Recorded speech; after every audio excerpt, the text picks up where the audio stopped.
सध्या आपण दूरचित्रवाणीवरतीच हा कार्यक्रम बघतोय टीव्हीवर आणि या टीव्हीचं, चित्रपटांचं, इंटरनेटचं आपल्यावर प्रचंड आक्रमण होत आहे. आपल्या घरातली तरुण पोरं, अशी ही सगळी शाळकरी पोरं दिवसाचा बराच काळ टीव्हीवरचे हे कार्यक्रम बघण्यात घालवतात आणि मग त्यांच्यासमोर अनेक प्रश्न निर्माण होतात की खरं आयुष्य पडद्यावर बघायला मिळतंय का पडद्यावर जसं घडतं तसं आपल्या खऱ्या आयुष्यात घडतं. आणि अर्थातच या मुलांना या प्रश्नांची उत्तरं शोधण्याची काही जबाबदारी आपल्यावरती आहे, त्यांना मदत करण्याची जबाबदारी. म्हणूनच त्याच भावनेतनं दूरदर्शननं आज हा विषय हाती घेतला आहे की रिअल लाईफ आणि रील लाईफ म्हणजे वास्तवातलं जग आणि पडद्यावरचं जग यातली तुलना करूयात, नेमकं समजावून घेऊया की त्यातलं घ्यायचं काय आणि सोडायचं काय. त्यामुळे पडद्यावरचं जग आणि प्रत्यक्षातलं जग याविषयी विविध लोकांना काय वाटतं ते एकदा बघूया.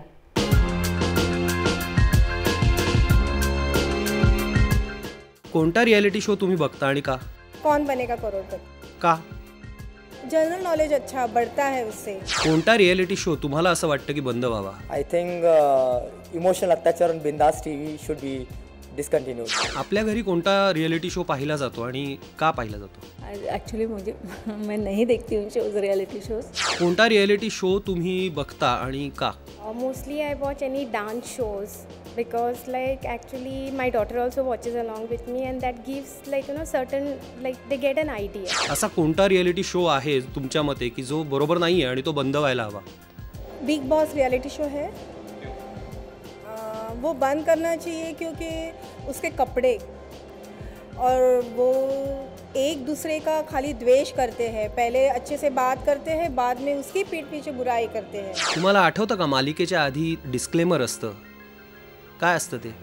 That is do not try any of like if I think like if any things are shown, do not try. For children especially it is, or it is not advisable for small children to watch and all that.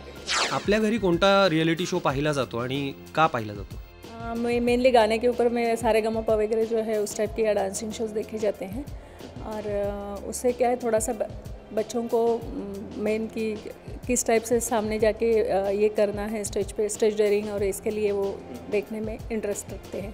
तुम्ही स्वतः दर्शक म्हणून news channel कसं निवडता? The channel which provides you with most of the information.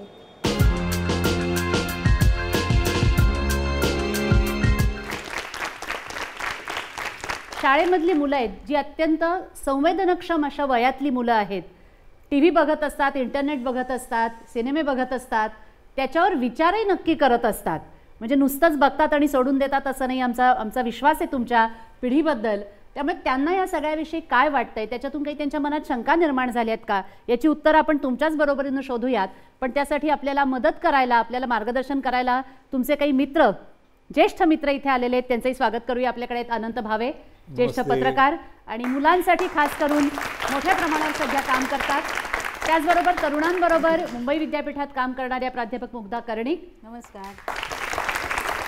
ज्येष्ठ पत्रकार, त्यामुळे माध्यमांचा आणि या सगळ्याच एकंदर माध्यमांचा ज्यांनी विशेष अभ्यास केला आहे, शुभदा पटवर्धन.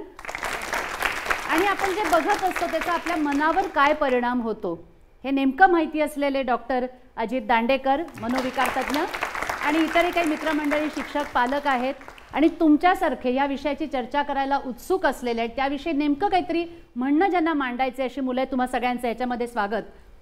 सुरुवात करूया मला असं वाटतं रियालिटी टी व्हीपासून.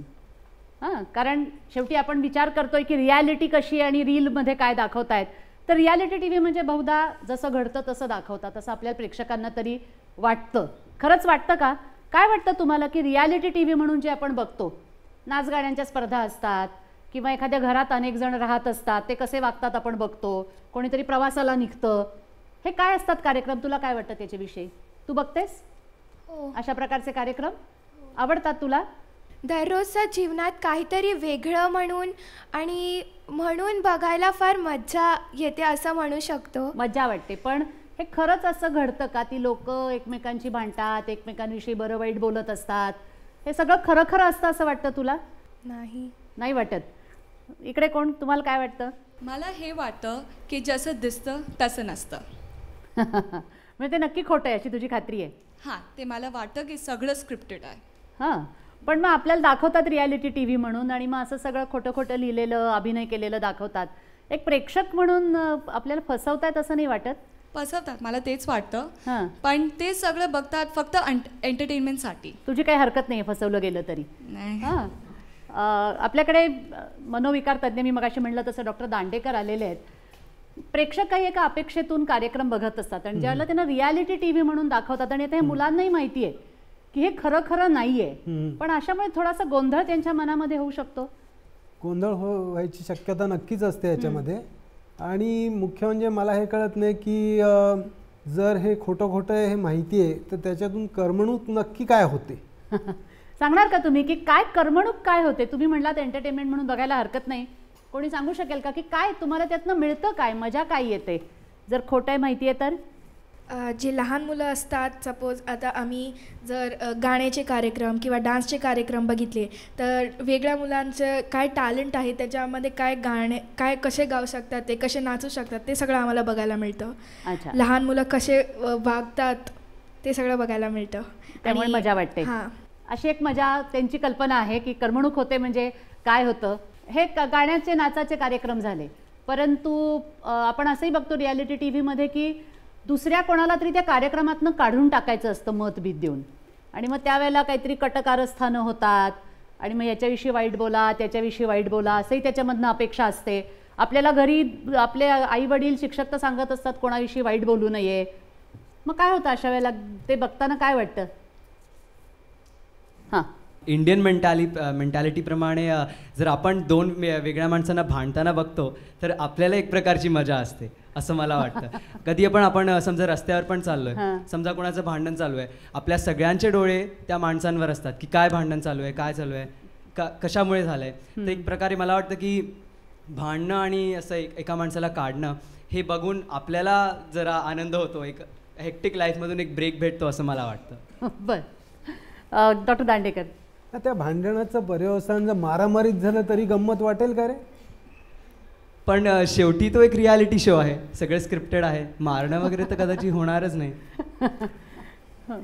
स्क्रिप्टेड असल्याला एवढा आक्षेप काय यांचा मला कळत नाही. त्यांचा मला नाहीच आवडतं आक्षेप. फसवलं जायला. हां. मला आवडतं फसवलं जायला. म्हणजे समजा माझी खात्री असेल की हे फसवतायत, चांगलं फसवतायत का एवढं बघणार मी. छान फसवत असतील, अगदी व्यवस्थित बांधेसूदपणे त्याने रचलेलं असेल ते, तरी मला गंमत वाटू शकते.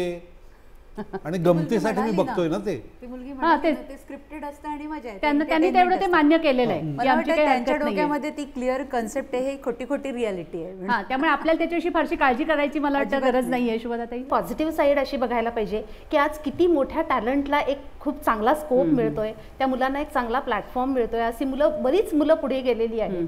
तर ही जर आपण पॉझिटिव्ह साईड पाहिली त्यातली, आणि नाच गाण्याचे जे प्रोग्राम असतील ना त्याच्यामध्ये तुम्ही म्हणता तसं फार फार तर काय काढून टाकलं जाणं ह्या बाबतीत राजकारण चालत असेल, पण त्याच्या पलीकडे जाऊन त्यांना केवढा मोठा प्लॅटफॉर्म मिळतो.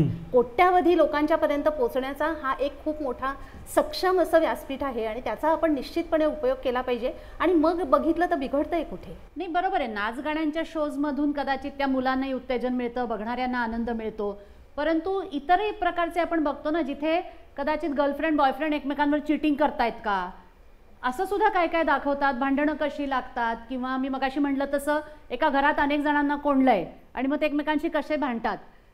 त्या शोजबद्दल आपल्याला काही म्हणायचं आहे का नाहीये? माझ्या मते जसं मॅडम सांगितलेत ते आपल्यावरती असतं, काही चांगलं घ्यायचं काही वाईट घ्यायचं आहे. जसं तुम्ही एक सफेद कागदावरती एक काळं डाग राहिलं तर एक जण म्हणेल की एका सफेद कागदावरती काळं डाग आहे, तर दुसरं जण म्हणेल की काळं डाग सफेद कागदावरती आहे. तर तसंच पण असे शोज जसं इमोशनल अत्याचार असे वगैरे हे सगळे बघून आम्ही यंगस्टर्स आम्ही फटाक म्हणजे लगेच आम्ही ते काळं डाग लगेच बघतो, ते जास्ती दिसतं तुम्हाला, नेगेटिव्ह पॉईंट लगेच दिसतं आम्हाला. आणि मग हे निगेटिव्ह पॉईंट्स त्रास देतात ना आपल्याला की हे काय चाललंय बाबा, हे असं कशासाठी करावं. मला हे मान्य नाही आहे. काही रियालिटी शोज असे असतील, पण वेगवेगळे रियालिटी शो त्यातून आपल्याला टॅलेंट आपल्या दाखवण्याची संधी मिळते, टॅलेंट शो करण्याची ते एक नवीन ओळख निर्माण करण्याची संधी मिळते. आपल्याकडे किती उदाहरणं आहेत. इंडियन आयडलचा पहिला विनर अभिजित सावंत, जो आज किती मोठा झाला आहे, किती गाणी गातो, असे कितीतरी उदाहरणं आहेत. कितने लोग आते हैं इन रियलिटी शोज़ में पार्ट लेने को सिर्फ क्योंकि वो लोग अपने सपने को साकार करना चाहते हैं, पर कितने लोग होते हैं जो इतने आगे तक पहुंच पाते, कितने सारे लोग अपनी पढ़ाई अपने घर वगैरह छोड़ के आते हैं, उनको ये सब मौका नहीं मिलता। उन सब हज़ारों करोड़ों लोगों में से सिर्फ एक जन रहता है जो विनर बनता है, पर बाकी सब का क्या जो छोड़ के आते हैं। Life is about competition. ये डिपेंड करता है कि इंसान कैसे अपने आप को प्रेजेंट करता है, वो कैसे दूसरों से आगे बढ़ के अपने आप को साबित करता है। तो ऐसा सिर्फ इंडिया में नहीं, बहुत जगह में है, और क्योंकि इंडिया की आबादी इतनी ज़्यादा है तो ये बात बहुत ही ऑब्वियस है और हमें अपने आप को साबित करना है। ये बात कोई बुरी तो नहीं है, क्योंकि काफ़ी लोग ऐसे भी हैं जो काफ़ी बुरे हालातों से ऊपर उठते हैं और वो कामयाब बनते हैं। हा, या मुलाचा मुद्दा बरोबर आहे। हजारो लोकांनी त्याच्यात भाग घेतला, ही फार महत्त्वाची गोष्ट आहे। बरं, त्या प्रत्येक टप्प्यावरती त्यांच्यासाठी गुरु असतात आणि हे गुरु त्यांच्याकडनं करून घेतात।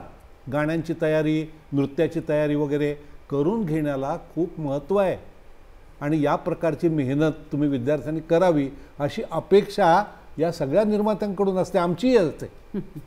आज के समय पे जब हम बात करते हैं प्रभाव की, तब आप देखते हैं कि आज जो भारत में है तो सारी पीढ़ियां साथ में बैठकर टेलीविज़न देखती हैं, और इस समय में जैसे हम माना जाए कि ये स्क्रिप्टेड है हर शो, जिसमें दिखाया जाता है अगर वो एक गाने या संगीत का ही कॉन्टेस्ट हो तो उसमें देखा जाता है सारे कंटेस्टेंट साथ में रहते हैं, वहाँ पे कुछ ताना होता है, लोग लड़ते हैं। तो इसमें अगर आप इसे प्रभाव अपने ऊपर ना डालने की कोशिश करें तो भी माइंड थियरी जॉन कैपस के द्वारा इसमें यह बताया गया है कि हर चीज़ आपके प्रिमिटिव माइंड में जाके रुक जाती है और वो आपके 10 साल बाद आएगी। याचा परिणाम होतो कुठेतरी आणि तो 8-10 वर्षांनी दिसेल कदाचित। प्रत्यक्ष अप्रत्यक्षपणे, कॉन्शियसली, सबकॉन्शियसली किंवा अनकॉन्शियसली परिणाम होतो, हे त्याचं म्हणणं बरोबर आहे। पण ते चांगले वाईट दोन्ही प्रकारचे असतात। तुम्ही कसं घ्यायचं हे सुद्धा त्याच्यावरही ते बरं। कसं घ्यायचं याविषयी मुलांचं मन तयार करता येईल का आपल्याला? ते शक्य आहे आणि त्यासाठी पालकांनीच पुढाकार घ्यायला हवा की कोणत्या गोष्टी सकारात्मक पद्धतीने घ्याव्यात। हे याच्यासाठी रेडीमेड फॉर्म्युला काही नाहीये, पण संवेदनशील जर पालक असतील या बाबतीत तर मला असं वाटतं की ते मुलांना योग्य पद्धतीने मार्गदर्शन करू। कारण ही मगाशी म्हणले तसं पांढरा कागद काळा डाग, तसं एखादा मुलगा यशस्वी मुलाकडे बघेल हा म्हणतोय तसा, उरलेली मुलं 100 अयशस्वी मुलांकडे बघतील आणि अपयशाशी ते जोडतील। तर काय करायचं हे पालकांनी त्यांना शिकवलं पाहिजे। कॉम्पिटिशन तर सगळीकडेच असते, म्हणजे टीव्ही नव्हता तेव्हा सुद्धा अशा प्रकारची कॉम्पिटिशन होतीच आणि त्यातनं एखादाच पुढे जाऊ शकत होता। आता त्याला एक व्यापक प्लॅटफॉर्म मिळालेला आहे आणि त्यातून हे सगळं आपल्या डोळ्यात देखत घडतंय। ही जी स्पर्धा आहे ती डोळ्यात देखत घडते, त्याचे चांगले वाईट परिणाम होणारच। काही लोकांना चांगले परिणाम मिळणार, काही लोकांना वाईट, आणि आपला समाज एक संपूर्ण सपोर्ट सिस्टीम म्हणून काम करू चांगल्या प्रकारे शकला तर त्यातले प्रश्न जे उद्भवतात त्यांची जरा धार कमी होऊ शकेल। बोलत होतो रियालिटी टीव्ही विषयी।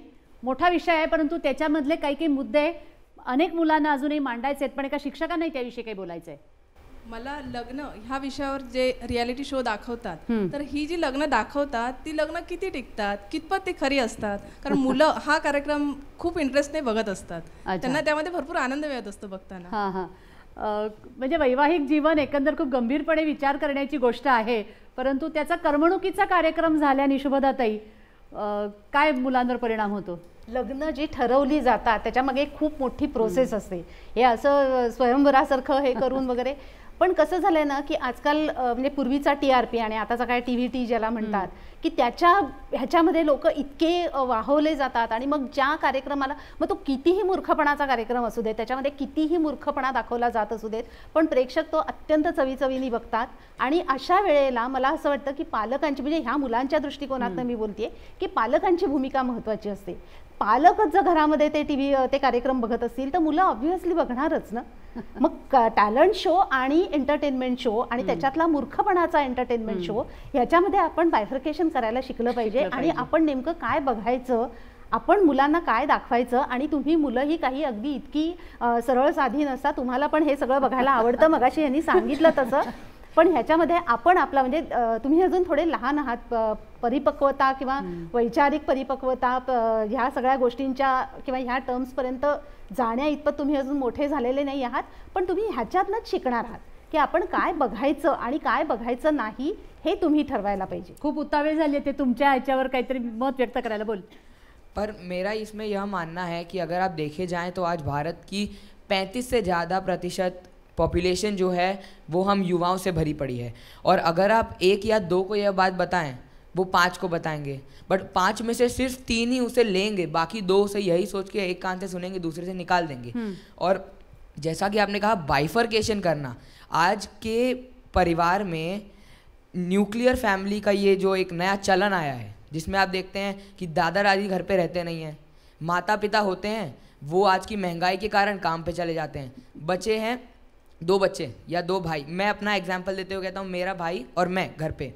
अब अगर देखा जाए कि किसी को किसी चीज़ से लगाव हो गया है या फिर वो उसकी तरफ अट्रैक्ट हो रहा है, तो अब बाइफर्केशन करते हुए वो बच्चा 7 सेकंड का डिस्क्लेमर देख के आधी घंटे का प्रोग्राम देखना तो छोड़ेगा नहीं. तो इसमें हमको यही करना चाहिए कि या तो इसे बंद कर दीजिए, और या तो हम इसे इस तरह प्रेजेंट करें कि बच्चे को जिसको समझना हो, जिसकी उम्र समझने की है वो समझ जाए, और जो नहीं समझ पाए वो ऐसे ही उसको छोड़ दे. हा म्हणतो मी थोडक्यात सांगते, कारण तो हिंदीमध्ये बोलला की तुम्ही म्हणलात तसं त्याचं अशी विभागणी करणं की चांगलं कुठलं वाईट कुठलं हे खूप अवघड आहे. आणि सध्याच्या छोट्या परिवारामध्ये मुलंच बहुतांश वेळेला घरात एकटी असतात, ते त्यांच्या पद्धतीनं बघतात. काही जणांना कळतं, काही जणांना कळत नाही, तर त्यामुळे थोडं सगळं अवघड होणारे प्रकरण असं त्याचं मत दिसतंय. रियलिटी टीवी में एक और चीज़ जो हम देखते हैं वो है वोटिंग. हम कह रहे हैं कि जो टैलेंट को प्रेजेंट करते हैं वो सब शोज़ बहुत अच्छे होते हैं, लेकिन वो हमसे वोट्स मांगते हैं. एंड ये माना गया है सबसे कि वोटिंग में बहुत भ्रष्टाचार होता है.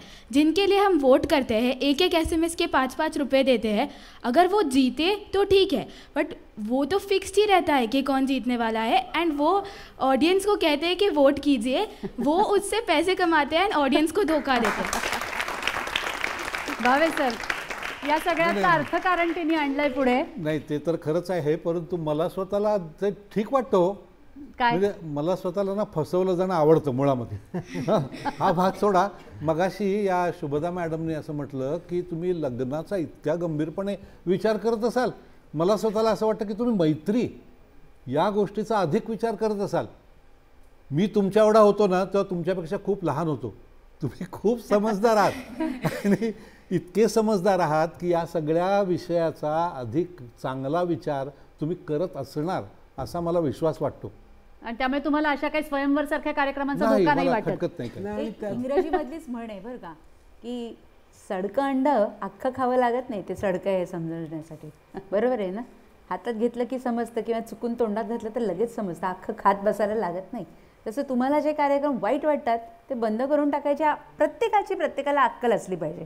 आता कोणाला सडक्या अंड्याचीच रुची लागली तर आपण काहीच करू शकत नाही. म्हणजे ज्याविषयी तुम्हाला शंका वाटतेय की हे सगळे फिक्स्ड आहेत, मॅनिप्युलेशन चाललंय, तुम्ही बघणं बंद केलं का रे? नहीं ना, कार्यक्रम बगतच राहिलोय आपण. जैसा इन्होंने कहा, हर जगह पे भ्रष्टाचार नहीं होता है. जैसे थोड़े शोज DID वहाँ पे वोट करने पे फ्री रिचार्ज भी देते हैं. हर जगह वैसा भ्रष्टाचार नहीं होता है. ती म्हणते की काही ठिकाणी तर पैसे नाही द्यावे लागत, उलट फ्री रिचार्जही मिळतं, पण सगळा बिझनेसचा भाग त्याच्यामध्ये मोठ्या प्रमाणावर आहे. आता मला हे सांगायचं आहे की जर कोणतेही सण असेल किंवा दिवाळी किंवा गणपतीची स्थापना असेल, तर आपल्याला जर तिथी आणि ते सगळं मंत्र वगैरे ते सगळं माहीत नसेल, तर जर त्या प्रोग्रामवर काय पंडित काहीतरी मंत्र सांगत असतील किंवा काय आपण करायला पाहिजे आणि काय नाही करायला पाहिजे, जसं 5 वाजता उठायचं, गणपतीचं सगळं घरात स्वच्छता ठेवायची, हे सगळं जे सांगतात ते आपण TV थ्रू आपण म्हणजे आपण चालू करून पण हे समजू शकतो. आपल्याला ज्ञान मिळतं याच्यात. अच्छा, म्हणजे त्याच्यातून माहिती, ज्ञान हेही सगळं मिळतं. बोल. जे ज्ञान मिळवायचं आहे त्यासाठी घरची लोक आणि घरची संस्कृती ही जास्त महत्त्वाची आहे TV बघण्यापेक्षा.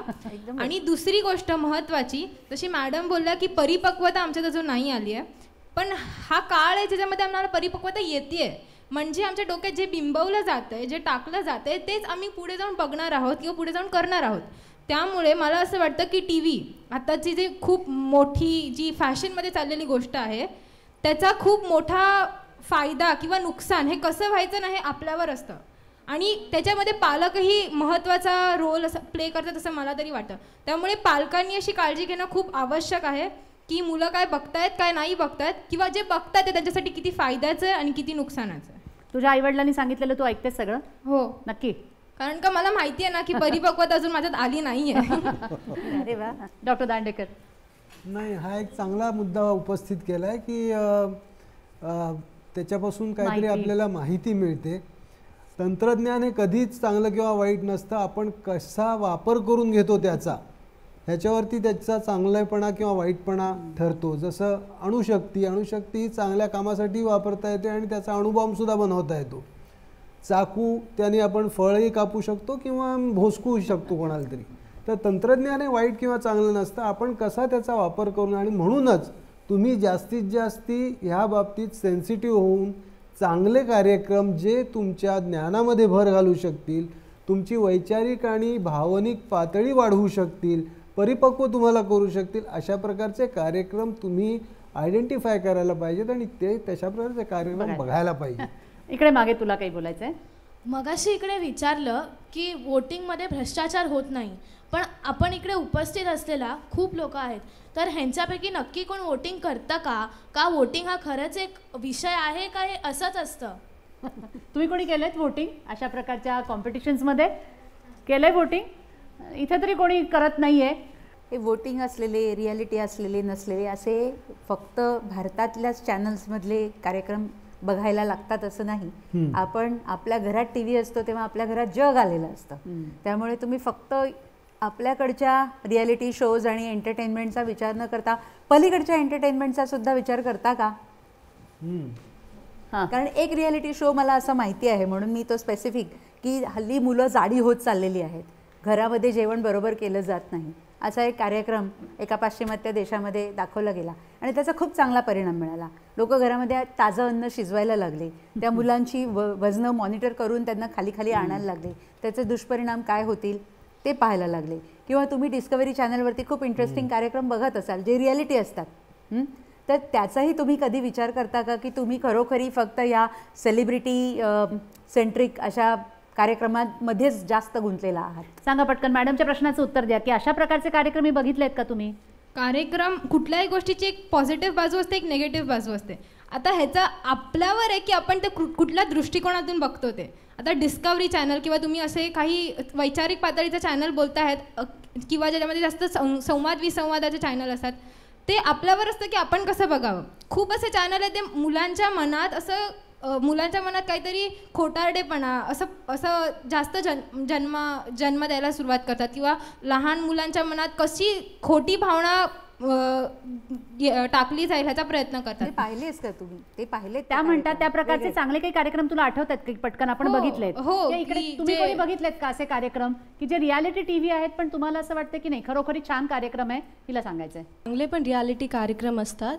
तसंच एक नाव घेईन मी, सत्यमेव जयते. या कार्यक्रमात कितीतरी चांगली गोष्टी सांगितल्या गेल्या की आपले सोशल इश्यूज आहेत ते आमिर खान जे ॲक्टर आहेत पण या रियालिटी शोच्या माध्यमाने सॉल्व्ह केले गेले. थँक्यू.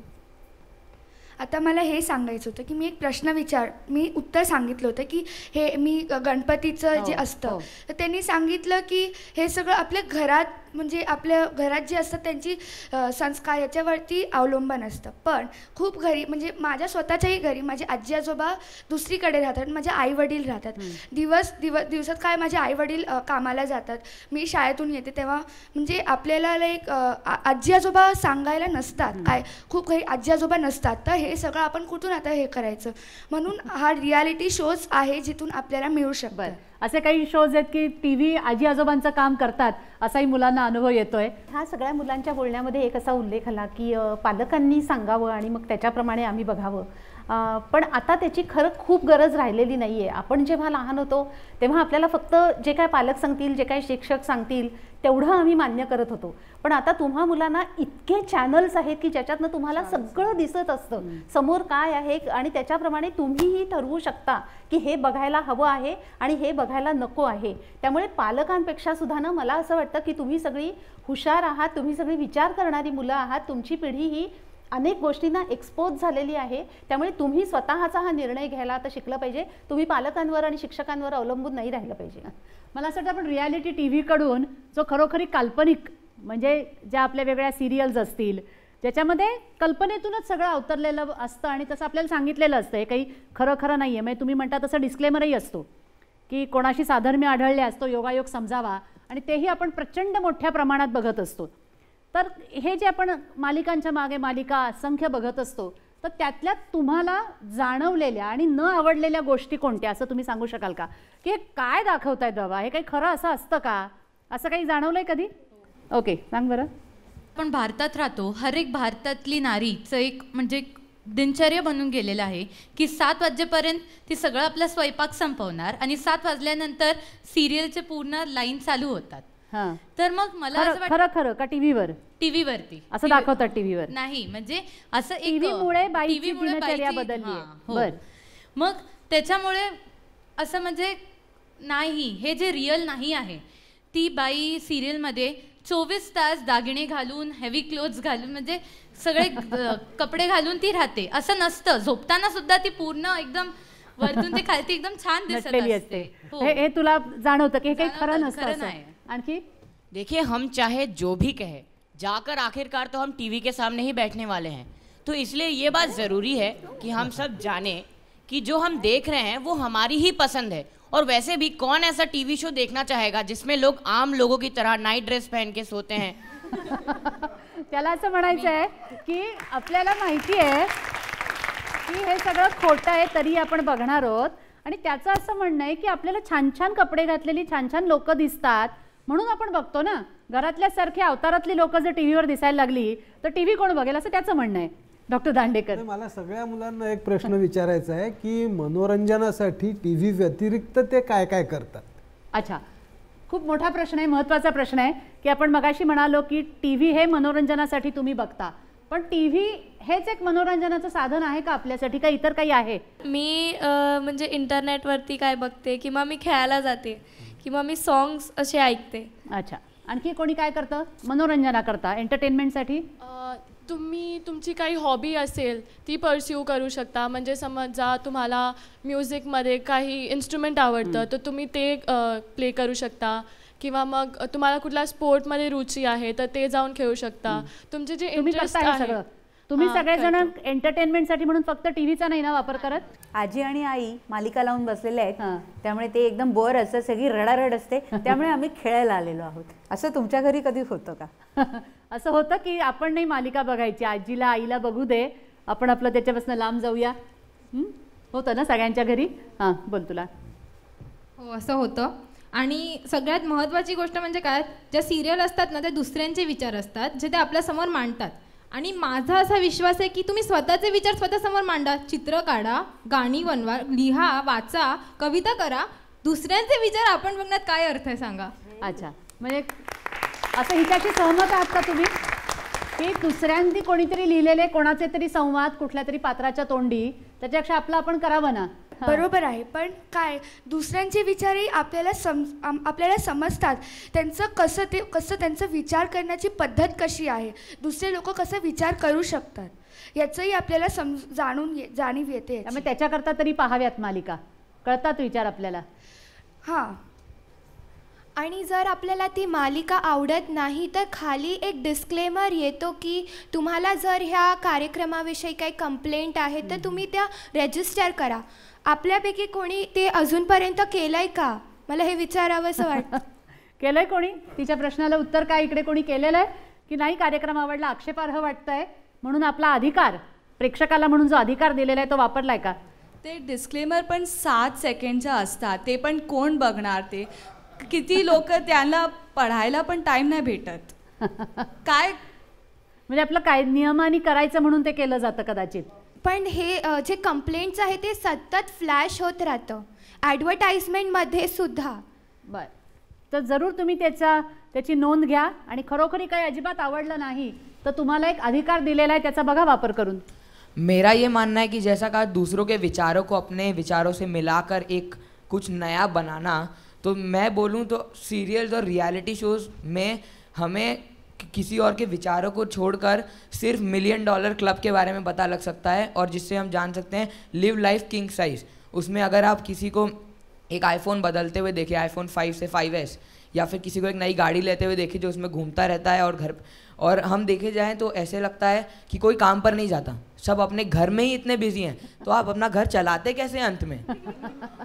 तो मेरा म्हणणं असं आहे की खूप अवास्तव चित्रण असतं की सगळे श्रीमंत आहेत, भराभरा सगळेजण त्यांच्या हातातले फोन बदलतायत, कोणी कामाला जाताना तर दिसतच नाही, घरातल्या सगळ्या भानगडीत गुंतलेले असतात, तर हे अवास्तव आहे. नाही, मुळात असं आहे की आपले विचार मांडले पाहिजेत असं ती मुलगी म्हणाली, ते अगदी योग्य आहे. पण शाळेसारख्या ठिकाणी देखील स्वतःचं काही सांगता येतं का शिक्षकांचंच आपल्याला ऐकावं लागतं? शिक्षक आहेत आपल्याकडे. शिक्षकांना मी विचारू का हा प्रश्न की मुलांना स्वतःची मतं मांडण्याचं स्वातंत्र्य, संधी शाळा देऊ शकते का? नक्कीच देऊ शकते. सन्माननीय पाहुणे आपले डॉक्टर दांडेकर आहेत, त्यांनी सांगितल्याप्रमाणे ही 100% जबाबदारी पालकांची नसून शिक्षकांची देखील आहे. त्यामुळे आम्ही इथे जे आहोत शिक्षक, ह्या आजपासून तर आम्ही हे करू शकतो की मुलांना त्यांचं स्वातंत्र्य दिलं पाहिजे, बोलण्याचं, त्यांच्या विचारांचं प्रबोधन केलं पाहिजे. हे शिक्षकांची पूर्णपणे जबाबदारी आहे, हे आम्ही मान्य करतो. पण ते करण्याची तुम्हाला मुभा म्हणजे तुमच्या कामामध्ये ती मिळू शकणार का? ती सवड मिळू शकणार का? हो, आम्ही सवड काढू आता त्याच्यासाठी. अच्छा, म्हणजे आज दूरदर्शननी ज्या हेतूनी हा कार्यक्रमाचं आयोजन केलं आहे तो हेतू सफल झाला असं होईल, कारण हा जे कार्यक्रम बघणारे पालक, शिक्षक सगळेच जण आहेत, त्यांना या निमित्तानं तरुणांचा आवाज कळतोय. यंग तरंग काय आहे ते त्यांच्यापर्यंत पोहोचतायत आणि ते पुढे त्याची लाट बनेल याच्याविषयी मला अजिबात शंका नाही. मगाशी या बोलल्या की आपण कंप्लेंट करू शकतो, पण काही ॲडव्हर्टाइजमेंट येतात तिकडे आयफोन वगैरे अशा ॲड्स असतात, मुलं ते बघतात आणि त्याच्यामुळे त्यांना हव्यास येतो की नाही आता मला हे हवंच आहे. मग ते पालकांकडे कशाही प्रकारे ते घेतात, मग ते चांगलं नाही आहे. कारण जर ते एक सिरियल दाखवत आहेत तर त्याच्यावरच ठेवा ना, कशाला मध्ये ते ॲडव्हर्टायझिंग वगैरे आणत आहेत ज्याच्यामुळे मुलांना नको त्या गोष्टी हव्या असतात. आप जब सीरियल देख रही होंगी आपको कैसा लगेगा कि एक्ट्रेस अब अपना पर्स से फ़ोन निकाल के बात करती है, फिर बोलती है स्क्रीन में ये है मेरा आईफोन 5S, आप भी खरीदिए. हाँ, तो उनको बोला जाता है ना करने के लिए, वो थोड़ी ना खुद से करते हैं. तिचं म्हणणं की सिरियलच्या मध्ये दाखवतात आणि नंतर जाहिरातीही दाखवतात, त्याच्यामुळे त्या गोष्टी आपल्याकडे असाव्यात असं वाटायला लगता. हम सीरियल्स की बात कर रहे हैं तो उसमें एक कंटेंट का जो मुझे बहुत बड़ा प्रॉब्लम दिखता है वो है कि हमारी जो रोज़ की सीरियल्स होती है, सास बहू सीरियल, उसमें एक लड़की का जीवन जिस तरह से दिखाया जाता है, जैसे ही उसकी शादी हो जाती है उसका काम बंद, उसे पूरा दिन किचन में रहना पड़ता है. और जो प्रॉब्लम है वो है कि इस चीज़ को वो एक अच्छे एक्सेप्ट करके दिखाते हैं कि और अगर उसने खाने में कुछ गलती कर दी उसकी सास उसको चिल्लाती है और फिर उसे एक अच्छे वे में दिखाया जाता है, जो वो मॉडर्नायझेशन की अगेन्स्ट है और मुझे उससे बहुत बड़ी प्रॉब्लेम. तिचं म्हणणं की आता ज्या प्रकारे चित्रण केलं जातं नवीन कुटुंबांचं, की कालपर्यंत एकदम आधुनिक असलेली मुलगी लग्न झाल्यानंतर एकदम परंपरागत वेशातही येते आणि कामही परंपरागत करायला लागते आणि ह्या सगळ्याचं कौतुक कुठेतरी त्याच्यामध्ये अभिप्रेत असतं. तर हे घातक आहे असं तिचं म्हणणं आहे. एक नक्कीच घातक आहे आणि हे तिने ऑब्झर्व केलं ही फार महत्त्वाची गोष्ट आहे. म्हणजे या गोष्टी चुकीच्या आहेत ह्या ऑब्झर्व करण्याची जर क्षमता असेल तर या मुलांनी जरूर टी व्ही बघावा आणि त्याचे एकदम कांडात काढून टाकावं. हां, बरोबर आहे की नुसतं जे दाखवलंय ते स्वीकारायचं नाही, ते आपण समीक्षक दृष्टीतून काटेकोरपणे बघून चांगलं काय आहे तेही समजावून घ्यायचं, तर आपल्याला त्याचा नक्की उपयोग होऊ शकतो. शुभदा मॅडम, येते मुलांना तुमच्याकडे? ह्या टाईपच्या ज्या चर्चा आहेत ना ह्या हल्ली सगळ्या ठिकाणी होताना दिसतात. म्हणजे अगदी आपण साधं फॅमिली फंक्शनसाठी सगळे एकत्र आलो ना तरी सगळे मिळून टीव्हीला धोपटत असतात आणि हेच सगळे धोपटणारे घरी जाऊन 7 वाजता ती म्हणते तसं टीव्ही समोर बसलेले असतात. मग ह्याच्यामध्ये कोणाची चूक आहे नेमकी? प्रेक्षकांची चूक आहे, हे दाखवणाऱ्या टीव्हीवाल्यांची चूक आहे का? हे आपण कसं ठरवायचं? हे सगळं तुमच्याच हातामध्ये, रिमोट आपल्या हातात आहे, हेच आपण विसरून गेलेलो आहोत. मेरा यही मानना है कि अगर आप किसी चीज़ को टीवी पर दिखा रहे हैं, समझिए एक कुछ साल पहले एक शो आया था कलर्स पे, अगले जन्म मोए बिटिया ही कीजो. वो एक ऐसा शो है जिसमें फीमेल इन्फेंटिसाइड को पूरी तरीके से एक मेन सब्जेक्ट बना के दिखाया गया था, जबकि फीमेल इन्फेंटिसाइड उस समय तक सिर्फ 5 या 10% थी, उससे ज़्यादा नहीं थी, और वो भी अर्बन एरियाज़ में. तो मेरा यही मानना है कि जिस प्रथा को पूरा समाज आज नकार चुका है, जिसके लिए एक बहुत ही बड़ा रेवोल्यूशन हो चुका है, उसको आप फिर से क्यों एक सब्जेक्ट बनाकर प्रेजेंट करें जिससे वो 2 साल का बच्चा देखे, वो 10 साल बाद जब 12 का होगा तब वो अपने दोस्त को बताएगा और तब वो आगे जाके ये समझेगा और ये कंटिन्यू होएगा। तो आप उसे अभी क्यों नहीं खत्म कर देते, जिसके कारण आपको एक और रेवोल्यूशन नहीं लाना पड़े। त्याला बरोबर आहे, तुम्ही म्हणालात तसं की याच्यामध्ये याला जबाबदार कोण, तयार करणारे ते निर्माते की ते असे दाखवतात जे विषय खरं नाही आहेत आता? त्या म्हणाल्या की नारींना त्यांचं कर्तव्य लग्न झाल्यानंतर त्यांना त्यांचं कर्तव्य भेटत नाही, ते अर्धच असतं. पूर्ण जर तुम्ही बघता की तो सिरियल पूर्ण बघून झाला की लास्टमध्ये त्या बाईचं यशस्वी झालेली असते ती, कारण की ते तुम्ही अर्ध बघितल्यावरती ते दाखवतं की ते तिथेच संपत आहे, असं नाही, ते अजून पुढे चालू आहे. तुम्ही पूर्ण बघा, त्याच्यामध्ये तुम्हाला दाखवणार की नारींची पॉवर जास्त आहे, ते काहीतरी करू शकतात, हे पण दाखवतात TV चॅनलवर. तुम्ही जसे म्हणाले की पूर्ण सिरियल बघावं, तर अख्ख्या सिरियल बघता बघता त्या बाईची कमीत कमी 5 बादल्या अश्रूंच्या भरल्या असतील, तिने कमीत कमी 10 लग्न केले असतील, त्यांचे डिवोर्स झाले असतील. म्हणजे ह्या स्त्रीसोबत हा खेळच चाललाय आजकाल. आपल्याला जर काही मिळवायचं असेल तर काहीतरी आपल्याला पण सॅक्रिफाईस करावं लागतं, तरच आपण पुढे जाऊ शकतो. म्हणजे मग ठीक आहे, बाई आता सहन करते, सहनशील आहे तिच्यामध्ये तेवढी, ती करते, मग ती पुढे जाऊन तिला नक्कीच यश मिळेल. म्हणजे एक सुंदर आयुष्य घेण्यासाठी मी 10 वेळा लग्न करीन, 10 वेळा 10 डिवोर्स वेळा करीन, लग्नाची गोष्ट नाही, म्हणजे माझं आयुष्य सफल झालं असं म्हणावं. तसं नाही. भारतीय नारीबद्दल सहनशक्ती हे खूप म्हणजे एक्सप्रेस केलं जातं. फक्त सहनशक्ती आहे तिच्यामध्ये, अजून काहीच नाही आहे. एवढं सहनशक्ती की सासू मारली तरी ते सहन करायचं, ते सहनशक्ती. नवरा काही बोलला तरी ते सहन करायचं, ते सहनशक्ती. म्हणजे ह्यात चांगलं गोष्ट हे फार कमी दाखवलं जातं आणि जे वाईट गोष्टी होणार आहे ते खूप जास्त आहे. माझ्यासारखी म्हणजे मुलगी काय विचारात घेणार की माझी सासू पुढे अशीच असणार, मी असंच वागायला पाहिजे, तर हे नसायला पाहिजे. डॉक्टर दांडेकर, म्हणजे मगाशी मुद्दा निघाला होता की पुढच्या आयुष्याचा या मुलांना विचार करायला लागतो. ही म्हणते की असं बघून मलाही वाटेल की अरे माझी सासू उद्या अशीच वागणार आहे, खूप त्याचा दूरगामी परिणाम होऊ शकतो. परिणाम भलाबुरा होऊ शकतो, पण मला एकच मुद्दा असा मांडायचा आहे की या सिरियल्सच्या पलीकडे जाऊन सुद्धा TVचं काहीतरी एक वेगळं जग आहे, ज्याच्यामध्ये न्यूज चॅनेल्स आहेत, ज्याच्यामध्ये इन्फॉर्मेटिव्ह चॅनेल्स आहेत, शैक्षणिक उपक्रम चांगल्या पद्धतीने राबवले जात आहेत, क्रीडा क्षेत्रातल्या चांगल्या सामने आणि स्पर्धा आपल्याला दाखवल्या जात आहेत. तर त्याच्याकडे तुम्ही कधी वळणार? खूप महत्त्वाचा एक विषय या निमित्ताने न्यूजकडे आपण यायला पाहिजे, कारण न्यूजविषयी बोलायचं आहे. खूपच हात वर आलेत का? तिला उत्तर द्यायचे, पण अजून आपण सिरियलमध्ये थोडेसे अडकलेलो आहोत, त्याआधी पूर्ण करूया आणि न्यूजकडे जाऊया. तू आताच बोललीस की म्हणजे सिरियल्समध्ये असं दाखवतात की तिच्यात खूप सहनशक्ती आहे वगैरे, आणि तू मोठी होऊन पण मग तशीच ॲक्टिंग म्हणजे तसंच वागणार वगैरे. पण ऑलरेडी आपल्याला माहिती आहे हा रियालिटी शो नाही आहे, हा स्क्रिप्टेड आहे, हे आपल्याला माहिती आहे, हे खरं नाही आहे, आपण एंटरटेनमेंटसाठी बघतो, हे पण माहिती आहे. तर तसं वागायची गरजच काय आहे? गरजच काय आहे बघ. माझ्या मते काय आहे, म्हणजे जे आपल्याला TVवरती असं नाही आहे की फक्त असे सिरियल्स आहेत, आम्हाला बघण्यासाठी रामायण महाभारत हे सुद्धा आहेत, पण ह्याचा फ्रेम टाईम ज्या टायमावरती हे येतात तेव्हा आम्ही ते सगळे बघू नाही शकत. आम्ही लोक क्लासेस सकाळच्या वेळी हे असतात 9 दरम्यान असं असतं, मग आम्ही लोक हे सगळं नाही बघू शकत. आणि ती जसं म्हणते की आपण हे कशाला बघतो, आम्ही जेव्हा TV बघायला बघतो तेव्हा हेच सगळं दाखवलं जातं, आपण ह्याचं असर आपल्यावरती होतच, कुठे ना कुठेतरी होतं. कशा पद्धतीने बघता? एक 1 आवर तरी मी म्हणजे TVला देते, कारण की मला न्यूज हे सगळं म्हणजे मला काय चालू आहे चॅनल्सवरती मला फार आवड आहे त्याच्यामध्ये. मग तेव्हा बघताना मोस्टली 800 चॅनलमधून 150 चॅनलवरती किंवा सगळ्या रिजनल लँग्वेजमध्ये सिरियल्सच चालू असतात. नाही, मी हा प्रश्न विवक्षित उद्देशाने विचारला. 90% मुलं मला माहिती असलेली TV बघत असताना जेवत असतात किंवा खात असतात, किंवा खात खात TV बघत असतात. तर ह्या 2 गोष्टी किंवा इतरही 2 गोष्टी एकत्र करू नयेत. पर्टिक्युलरली तुम्ही खायच्या वेळेला TV बघू नये किंवा TV बघताना खाऊ नये. खूप ठिकाणी हे निरीक्षण केलेलं आहे. नवीन आया आणि त्यांच्या जुन्या झालेल्या आया म्हणजे सध्याच्या आज्या ज्या मॉडर्न असतात बऱ्यापैकी, त्यासुद्धा हतबुद्ध होऊन मूल खात नाही म्हणून TV समोर बसवून काहीतरी गाणं दांगडदिंगा लावून त्याच्या तोंडामध्ये असं भरत असतात, कोंबत असतात.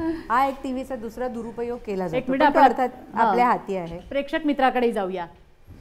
आजकाल क्राईमच्या खूप सिरियल दाखवल्या जातात टी व्हीवर, जसं क्राईम पेट्रोल नाही तर साऊदर्न इंडिया. त्याच्यामध्ये जे दाखवायचे त्याच्या पलीकडलं पण दाखवलं जातं. म्हणजे एक 60 वर्षाचा पुरुष एका छोट्या मुलीवर अत्याचार करतोय किंवा एक आई पैशासाठी मुलीला वाईट व्यवसाय करायला लावते. हे ही छोटी मुलं बघतात तेव्हा ते त्या माणसाकडे बघण्याचा त्या मुलांचा दृष्टिकोन तसा होऊन जातो. तर मला वाटतं का एक वयोमर्यादा असली पाहिजे एक सिरियल दाखवताना. क्राईम सिरियल्स कोणत्या वेळेला दाखवायच्या या बाबतीमध्ये सुद्धा आपल्याकडे तसे नियम नाहीत किंवा नेमकं कळत नाही. आपल्याला सिनेमाच्या बाबतीत माहिती असतं की ॲडल्ट सिनेमा आहे, मग आईवडिलांनाही माहिती असतं, तुम्ही मुद्दाम जाणार असतात. परंतु कोणत्या वेळेला कोणते कार्यक्रम आपल्या टी व्हीच्या पडद्यावर घरात यावेत यावर काही बंधन नाही. आणि त्यामुळे क्राईम तुम्ही म्हणता तसं गुन्हेगारी विषयक वेगवेगळे कार्यक्रम दाखवले जातात. त्याच्याविषयी सुद्धा थोडीशी काळजी करण्यासारखी परिस्थिती आहे असं त्यांना वाटतं. मुलांना काय वाटतं जाणून घेऊया. क्राइम शोज फक्त क्राइम करने के आइडियाज़ नहीं देते, उन्हें लेकिन आइडियाज़ भी देते हैं. नहीं मतलब वो डिपेंड करता है आप उसे किस तरीके से ले. थोड़े लोग उसे अच्छी तरीके से ले सकते हैं तो थोड़े उसे नेगेटिव तरीके से ले सकते हैं. क्राईम एखादा गुन्हा कसा करावा हेही त्या कार्यक्रमातनं कळतं, परंतु कसा टाळावा हेही कळतं असं तिला म्हणायचं आहे. मैं ये बोलना चाहूँगा कि अभी उन्होंने कहा कि हम लोग जब भी देखने बैठते तभी ऐसे ही शोज़ आते हैं. तो अब मैं ये बोलना चाहूँगा कि अभी तो हमारे पास 500 से ज़्यादा चैनल्स हैं. आप बस एक ही चैनल क्यों देख रहे हैं? दूसरे चॅनल्स देखो अगर आपको वो शो पसंद ना है. हम क्राईमच्या कार्यक्रमाविषयी आपण बोलतोय. बोल. जे बाहेरच्या देशात जसं कार्यक्रम असतं तर ते टाईम लिमिटमध्ये असतं की ह्या टायमाला मुलं स्कूलला जाणार तर ह्या टायमाला ते लोक तसले शोज दाखवतात. तर असं आपण जर आपल्या ह्याच्यात इंट्रोड्यूस केलं तर कदाचित हे सगळं जे येतात क्राईम्स वगैरे ते सगळं कमी होऊ शकेल. पण क्राईम शोज विषयी तुझं काय म्हणणं आहे? तू बघतेस का? कधी कधी, कारण ते आपल्याला एक सावधान पण करतात, लेकिन त्याला आयडियाज पण खूप भेटतात, त्याच्यामुळेच घटना घडतात. खरं तर गुन्हेगारीचे जे कार्यक्रम दाखवतात त्याच्यामुळे मुलांचं मन ते कसे सगळ्या कार्यक्रमांपेक्षा वेगळे असतात. त्याच्यामुळे आम्ही आमच्या वयाच्या मुलांचं मन त्याच्यात अटकून राहतं आणि ते सारखे डोक्यात विचार येत राहतात की मग, आणि जर आपल्याबरोबर तसं काय घडलं ना की आपण तो नेगेटिव्ह पॉईंट घेतो, म्हणजे जास्त करून नेगेटिव्ह पॉईंटवरच जातात मुलं त्यातल्या. न्यूज हे आधीपासूनच जे काय घटना घडतात, ज्या नेगेटिव्ह घटना आहेत ते आधीपासूनच आपल्याला माहिती देतच असतात. तर मला नाही असं वाटत की पर्टिक्युलरली एक क्राईमवरती सिरियल काढायला हवी.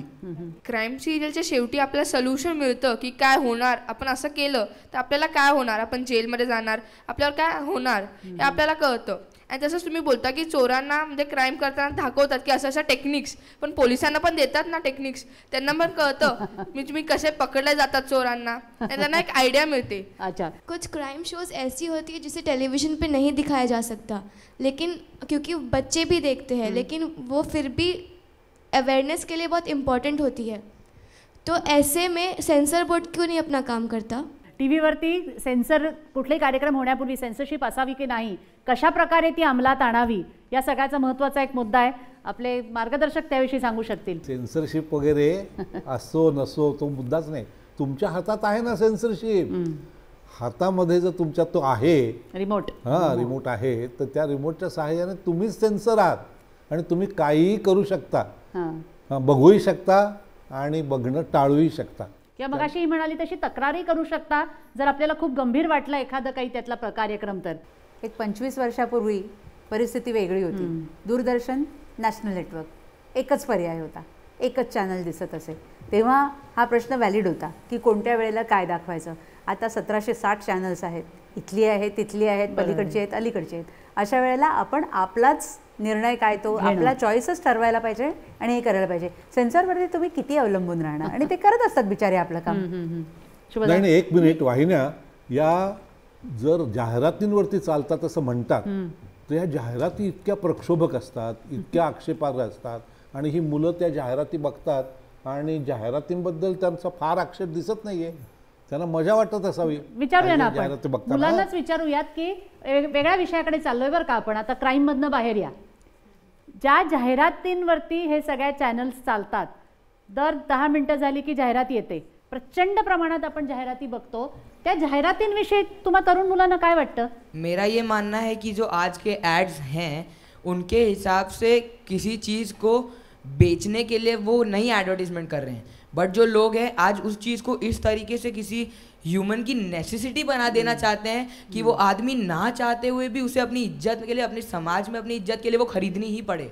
गाडी को एक बहुत ही बड़ा एग्जाम्पल लिया जाता मुद्दा मला असं वाटतं, म्हणजे मगाशी पण शुभदाताई तुमच्या बोलण्यात की एवढा विचार ही मुलं करू शकतायत, याचा अर्थ ती परिपक्व आहेत ते, कारण जी गोष्टीची मला गरजच नाही अशी गोष्ट सुद्धा माझ्या गळ्यामध्ये हे उत्पादक मांडायला. जाहिरातीचं कामच ते आहे ना. जाहिरात ही नेहमी लार्जर दॅन लाईफ अशीच दाखवलेली असते.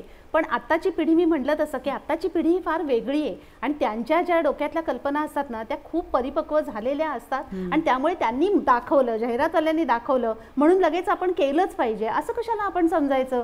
कारण शेवटी आज जाहिरातीच्या आर्थिक गणितं सुद्धा जुळलेली आहेत. आज जाहिराती जर नसेल तर तुम्ही आज जे एवढा 24 तास TV बघतात तो तुम्हाला बघताही येणार नाहीये. त्यामुळे त्यांनी दाखवलं. समजा असं कोणी सांगितलं की तुम्ही इथनं उडी मारा कड्यावरनं, तुम्ही माराल का? नाही मारणार ना. मग तिथे कसं तुम्ही तुमचं बरोबर लॉजिक लावता, तसं जाहिरातीच्या बाबतीत आहे. जाहिरातीचं कामच आहे शेवटी. जर माझं ते प्रॉडक्ट असेल आणि मला जर ते विकायचं असेल, जो दिखता है वो बिकता है, हे जाहिरात क्षेत्राचं वैशिष्ट्य आहे. त्यामुळे त्यांना ते त्याच पद्धतीने दाखवायला पाहिजे. आपण तसं करायचं का नाही हे परत आपण, स्वयंशिस्त खूप महत्त्वाची आहे. Self discipline is very important. आणि त्यामुळे ह्या दृष्टिकोनातनं जर तुम्ही प्रत्येक गोष्टीकडे बघत गेलात ना तर तुम्हाला इतकं ठणठण करायची गरजच पडणार नाही. खूप बोलायचं आहे. जाहिरातीचा म्हणजे भयंकर जिव्हाळ्याचा विषय दिसतोय. आता फक्त प्रोडक्टचा ॲडव्हर्टिजमेंट नाही येत, आता जागो ग्राहक जागो बघा. आता त्याच्यामधून पण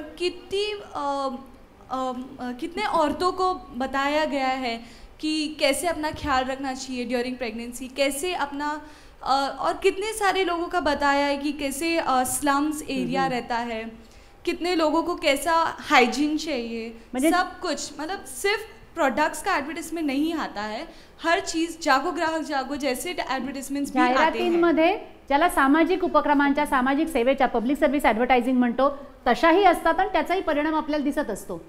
हे जे ॲडव्हर्टिजमेंट आहेत हे सांगतात की तुम्ही असा पावडर वापरा, तुम्ही लगेच गोरे होणार.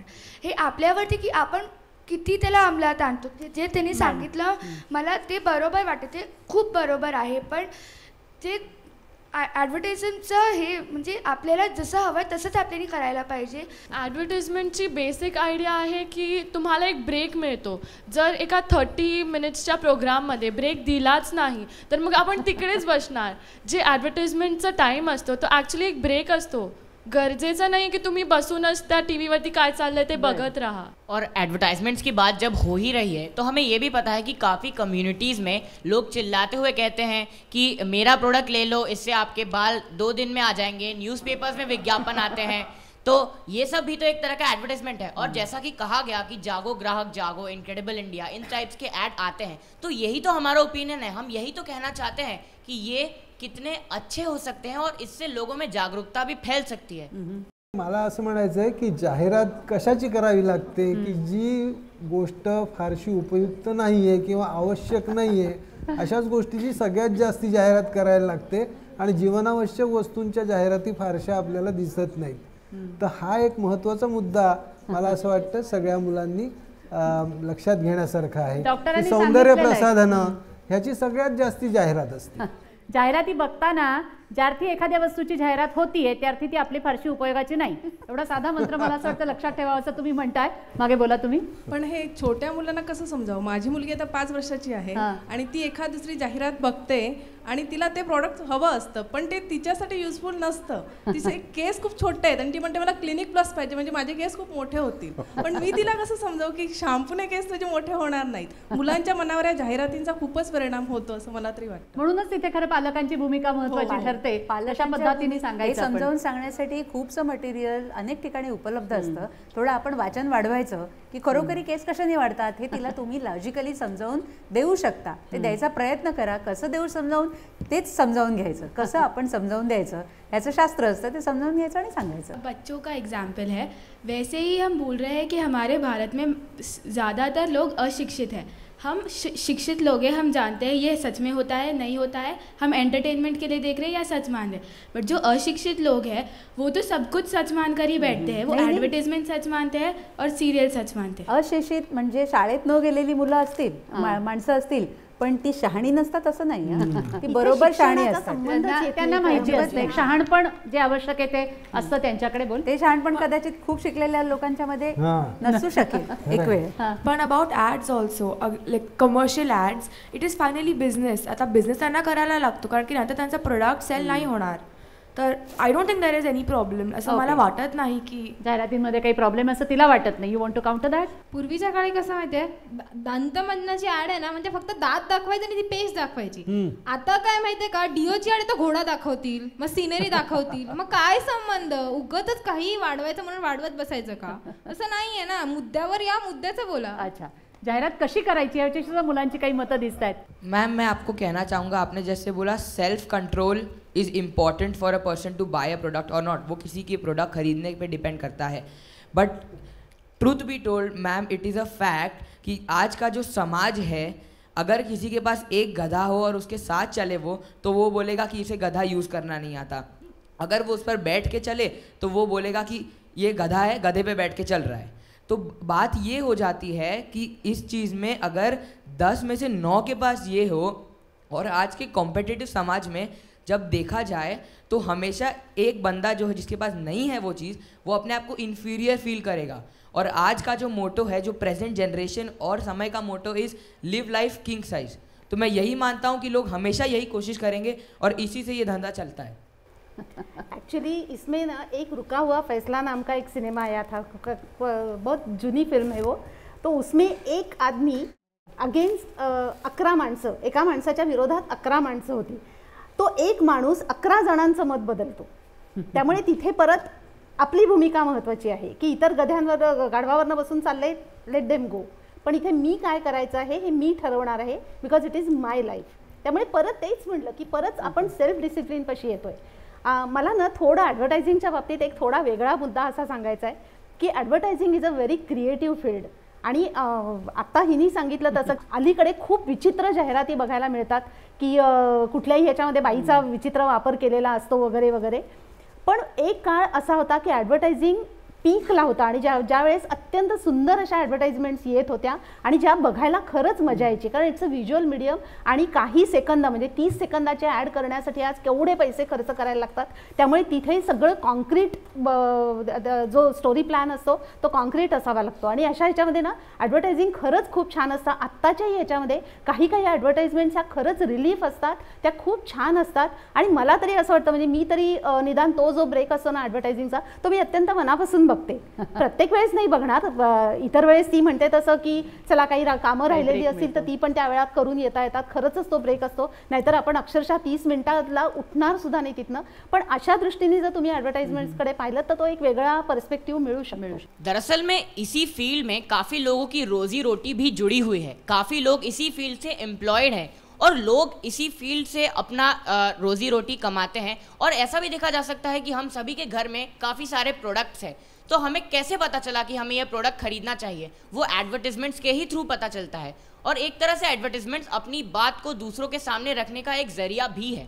जाहिरातींचं खरं काम काय आहे हे खूप थोडक्यात इतक्या छोट्या मुलांनी छान पद्धतीनं मांडलेलं आहे. आणि खूप विचार करताय तुम्ही प्रत्येक गोष्टीबद्दल, तुम्ही जे बघताय त्याच्याविषयी तुमचं मत आहे. घरोघरी बसलेल्या आपल्या प्रेक्षकांचंही काही मत असणार आहे. तुमच्यासारखी तरुण मुलं हा कार्यक्रम नक्की बघत असणार. त्यामुळे आणखी एका महत्त्वाच्या विषयाकडे मी मगाशी म्हटलं तसं बातम्यांकडे आपण कशा दृष्टीने बघतो आणि त्याच्यातून काय शिकतो हेही आपल्याला इथे जाणून घ्यायचं आहे. आपण ज्यावेळेला टी व्हीची चर्चा करतो त्यावेळेला आपल्या टी व्ही बघण्यामधला बराच मोठा काळ किंवा महत्त्वाचा काळ आपण अर्थातच बातम्या बघण्यातही घालवत असतो, कारण आपल्या दृष्टीनं बातम्या जाणून घेणं खूप महत्त्वाचं असतं. परंतु या बातम्यांविषयी, या न्यूज चॅनल्सविषयी सुद्धा आपल्या मनात काही प्रश्न उपस्थित होतात. सुरुवात करूया त्या प्रश्नांपासून. आजकल मीडिया की आज़ादी इतनी ज़्यादा बढ़ चुकी है कि वह हमारे लिए आतंक भी बन सकती है. क्या मतलब? मेरा मतलब ये, जैसे कोई भी पब्लिक फेस ऑफ हम ले सकते हैं, जैसे कोई भी सेलिब्रिटी, उसकी पर्सनल लाइफ को बढ़ा चढ़ा के दिखाना, हमें इसकी बजाय हमारे देश के बारे में दिखाइए, हमें जागरूक कीजिए. हमारे पास एंटरटेनमेंट चॅनल्स हैं, हमें उस न्यूज़ चॅनल की ज़रूरत नहीं है जो हमें एंटरटेन कर रहे हैं. आपण जर न्यूजच्या हिस्ट्रीकडे पाहिलं एकदा, तर लोकमान्य टिळकांनी केसरी आणि मराठा हे जो 2 न्यूजपेपर्स जे सुरू केलेले, तर त्यांचा मेन उद्देश असा होता की तो स्वातंत्र्यपूर्व काळ होता आणि त्याच्यात लोकांना प्रवृत्त करणं, त्यांच्यामध्ये धीर आणणं हे त्याच्यातलं मेन एम होतं त्या न्यूजपेपर्समधलं. पण त्याच्यानंतर आपण आत्ताचे जे न्यूजपेपर्स बघतो ते पण एका मीडियाचाच एक भाग आहे. त्याच्यात आपण बघतो की ह्या सगळ्या आपल्याला अपडेट करण्यापेक्षा त्याच्यामध्ये सगळ्यात दुसऱ्या गोष्टी जास्त टाकलेल्या आहेत. आता एखाद्या हिरोईनच्या किंवा एखाद्या हिरोच्या वैयक्तिक आयुष्याविषयी आपण माहिती घेऊन करणार काय आहोत? त्याच्यावर ऑटोबायोग्राफी लिहिणार नाही आहोत, PhD करणार नाही आहोत. तर मला असं वाटतं की त्या व्यतिरिक्त जर आम्हाला GK जास्त दिलं तर त्याचा जास्त उपयोग होईल. न्यूज चॅनल्स, खरं म्हणजे न्यूज म्हणजे काय याच्याविषयी बऱ्याच तरुणांना असं वाटतंय दिसतंय, कारण न्यूज चॅनल्सच तसं दाखवत आहेत की हिरो हिरोईनच्या आयुष्यातल्या घडामोडी म्हणजे न्यूज. तसं वाटतंय तुम्हालाही? तुमचं न्यूजकडे बघण्याचा काय दृष्टिकोन आहे? दूरदर्शन हा पण एक चॅनल आहे जिथे कॉन्टेंट GK हे सगळं पण दाखवतात, पण त्याच्यासोबत एक सेपरेट न्यूज चॅनल पण आहे जिकडे ते सेपरेशन केले की हॉलिवूडच्या न्यूज वेगळ्या, 100 बुलेटिन्स ती लोक न्यूजच्या वेगळ्या दाखवतात. आणि असे भरपूर न्यूज चॅनल असतील की तिथे वेगवेगळ्या टाईममध्ये स्लॉट असतात की ज्याच्यामध्ये वेगवेगळ्या टाईप्सच्या न्यूज दाखवतात. तर ते तुमच्यावर आहे की तुम्ही काही बघायचं आहे तुम्हाला. मैं जिस मुद्दे की बात करना चाहती हूँ वो है ट्रायल बाय मीडिया. एक इंग्लिश फ्रेज़ है जिसका मतलब है कि जो क्रिमिनल्स होते हैं उन्हें मीडिया किस तरह दर्शाता है. मैं मानती हूँ कि मीडिया हमारे जो लीगल कोर्ट है उससे बहुत जल्दी अपना फैसला सुना देता है और वो कई तरह से एक अच्छी बात है कि लोगों को पता चलता है और लोगों में अवेयरनेस जाती.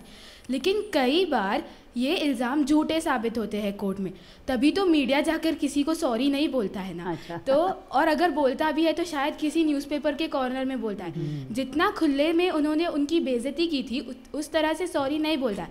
तो मीडिया तिचं म्हणणं अतिशय रास्त आहे की माध्यमं म्हणजे मग वृत्तवाहिनी असतील, वृत्तपत्र असतील, तेच एखाद्या गुन्हेगाराविषयी किंवा आरोपीविषयी खटला चालवल्याप्रमाणे बातम्या देतात आणि ते उद्या जर खोटं साबित झालं तर त्याविषयी माफी मात्र मागण्याची तसदी घेत नाही. ती अत्यंत गंभीर बाब तिच्याही लक्षात आली आहे. बोल.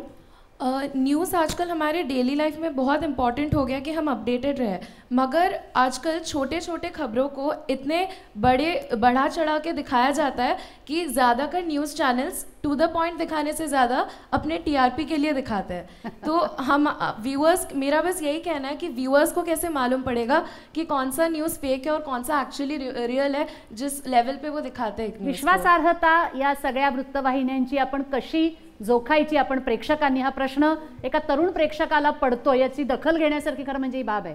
जैसे कि आपने बोला कि न्यूज़ वाले मिर्च मसाला डाल के एक न्यूज़ बताते हैं, बट अगर आप भी देखिए, अगर आप एक न्यूज़ रिपोर्टर बोलेगा कि एक जगह पे आग लग गई है तो आप बोलोगे ठीक है चलो आग लग गई है. बट अगर वो बोलेगा एक खतरनाक आग लग गई है, बहुत लोग मर गए हैं, तो आप बोलोगे अरे ये क्या हुआ. हम भी अवेयर हो जाते हैं. एट द सेम टाइम ये भी देखना चाहिए कि आग लगी है बट वो पब्लिक में कितना पैनिक क्रिएट करती है. सपोज वो आग एक्चुअली कंट्रोलेबल है, सपोज वो आग को मतलब पीसफुली भी सेटल किया जा सकता है उस प्रॉब्लम को, बट न्यूज़ में वो ऐसे दिखाते हैं, ऐसे रिप्रेजेंट करते हैं कि वो ना पब्लिक पे मतलब एक पैनिक क्रिएट करती है, प्लस एक नेगेटिव इम्पैक्ट भी पड़ता है लोग पे. जैसा वहाँ उन्होंने कहा था कि हमारे पास एंटरटेनमेंट के लिए बहुत सारी चीज़ें, हमें न्यूज़ देखने की ज़रूरत नहीं है. न्यूज़ हम देखते हैं अवेयरनेस के लिए, खुद की जागरूकता के लिए, ना कि एंटरटेनमेंट के लिए. उन्होंने न्यूज़पेपर्स के बारे में भी कहा था. ज़्यादातर पब्लिक हॉलीडेज़ के बाद न्यूज़पेपर आते नहीं हमारे घर में, बट न्यूज़ एक ऐसा मीडियम है जिससे हम कभी भी देख सकते हैं, समझ भी सकते हैं, अवेअर भी हो सकते हैं. तुम्ही न्यूज़ बघतात तेव्हा तुम्हाला सगळं समज, लाईक ही कशी बोलली, कारण माझ्या टाइम टेबलमध्ये फिट नाही होते. आणि एकच जेव्हा ती TV ऑन करते आणि जेव्हा न्यूजवर जाते तर तिला तेच समजतं आणि लाईक ती तेच बघ जे आता काल बघितले असेल ते परत तिला आज पण दाखवलेलं असेल, तसं ती बोललेली. तर तू आता हॉलिवूड बॉलिवूड ते सगळं दाखवतात ना, त्याच्यावर पण कसे ती लोक म्यूजिक से करतात आणि एंड न्यूज़ वो भी दिखाता है जो नहीं दिखाना चाहिए. अभी अगर इंडिया को आज इतना प्रॉफिट हुआ, कुछ अच्छा हुआ है, तो वो दिखाना नहीं चाहिए, क्योंकि हमारे जो एनिमीज़ है वो उनको फिर ये होता है कि अभी हम लोग को इंडिया को और नीचे लाना है, और फिर वो कुछ आतंक वगैरह ऐसे टाइप्स के कुछ धमाके करते हैं जिससे फिर सब कॉन्सेंट्रेशन वहाँ पे चला जाता है पूरी इंडिया का. हे जे ती म्हणते की काही माहिती बाहेर येता कामा नये, या बाबतीत थोडासा मुलांचा गोंधळ होतोय का? हां, मला असं वाटतं की हां त्या बाबतीमध्ये मला असं वाटतं की जे असतात तिथे खास लोक बोलावलेले, त्यांच्याकडून आपल्याला समतोल अशा प्रकारची माहिती मिळू शकते. हां. आणि काही चांगल्या गोष्टी भारताविषयी सांगू नये, कारण मग शत्रू आपलं वाईट चिंततील वगैरे, तर हाही गैरसमज आहे मुलांच्या मनामधला. हां, असा प्रकारे तुम्ही बातम्यांकडे बघण्याचं काहीच भीती बाळगण्याचं कारण नाही. बोला तुम्ही मागे. एका इन्सिडेंटमध्ये, एका घटनेमध्ये एका हिरोईनने तिचा बॉयफ्रेंड तिला सॉरी बोलताना आला असताना तिने त्याच्या साटकन कानाखाली वाजवली. हा इन्सिडेंट बाकी सगळ्या न्यूज चॅनल्सवरती अगदी दर 2 मिनिटांनी तिने ते कानाखाली मारण्याची प्रोसिजर, दर 5 मिनिटांनी तो शॉट रिपीट होत होता. मला वाटतं अशा न्यूज चॅनलनी नक्कीच दूरदर्शनचा आदर्श समोर ठेवला पाहिजे, की जिथे सामाजिकपासून ते अगदी असं मुलांना एनकरेज करणाऱ्या सगळ्या प्रोग्रामपर्यंत. तर मला या माध्यमातून अशा वाहिन्यांना एक संदेश द्यायचा आहे की असे कानाखाली मारण्याचे सीन रिपीट करण्यापेक्षा त्यांनी एकदा DDचं न्यूज चॅनल नक्की बघावं. आपण दूरदर्शनचं जाणीवपूर्वक आणि मुद्दाम उल्लेख केला, आपले धन्यवाद.